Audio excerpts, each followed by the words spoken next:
Lorsque vous plantez une graine, vous l'arrosez, vous la laissez prendre le soleil et vous laissez Dieu faire sa part pour qu'elle pousse.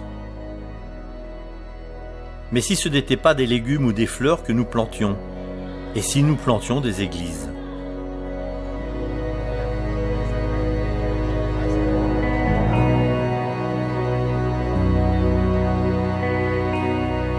Chaque année, des milliers d'adventistes du 7e jour entreprennent d'implanter une église. Certains sont des pasteurs, d'autres sont des laïcs comme les pionniers de la mission globale. Ces implantateurs d'églises vont dans une zone où il n'y a pas d'église adventiste. Certains se lancent dans cette aventure seuls. Certains sont soutenus par leur fédération, d'autres, comme les pionniers de la mission globale, sont envoyés grâce à de généreux sponsors, convaincus que nous avons pour mission de partager le message avec ceux qui ne connaissent pas encore Dieu. Implanter des églises n'est pas une nouveauté. Ces pratiques remontent à l'église chrétienne primitive.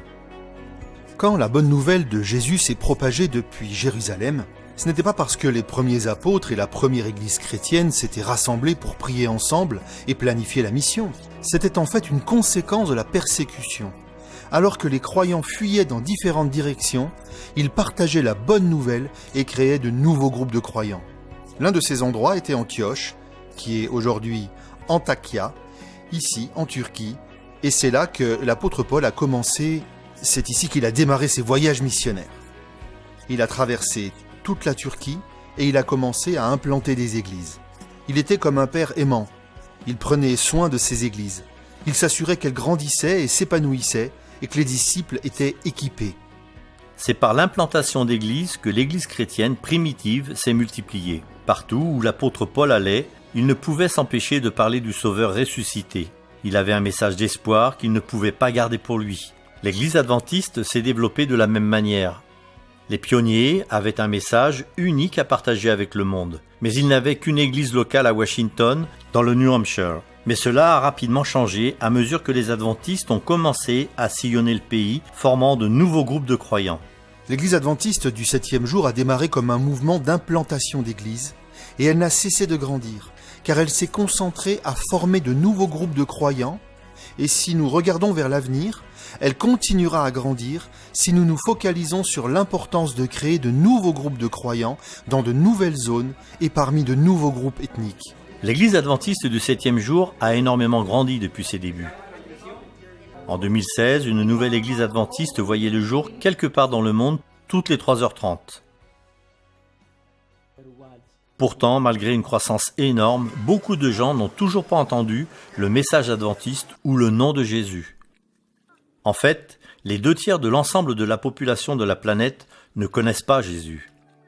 Parfois, les gens demandent « Pourquoi implanter des églises et encore implanter des églises ?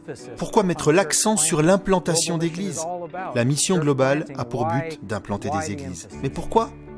La réponse est parce que nous voulons étendre nos frontières. Si nous continuons à mettre toutes nos ressources là où elles ont toujours été, nous ne grandirons pas. Nous ne pourrons pas atteindre les groupes de personnes non atteints, ceux qui n'ont pas encore entendu parler de Jésus. Les gens disent parfois « Je vais à l'église et ce n'est même pas à moitié plein. Pourquoi ne remplissons-nous pas d'abord celle-là » Si nous faisions cela, nous serions encore dans le New Hampshire. L'église adventiste du 7e jour prend tout son sens quand elle s'étend, se déplaçant vers des groupes non atteints, pour implanter des églises là où il n'y en a pas. Parce que c'est ce que Jésus nous a demandé de faire. Il nous a dit qu'ensuite, il pourra revenir. Le grand défi est d'aller dans le monde entier auprès de tous les peuples, pour faire des disciples, et des disciples sont formés parmi les groupes de croyants. Nous remercions Dieu pour les milliers de nouveaux groupes qui ont été implantés et établis depuis le début de la mission globale en 1990. Mais le défi continue. Merci de prier afin que l'on puisse envoyer plus d'implantateurs d'églises sur le territoire.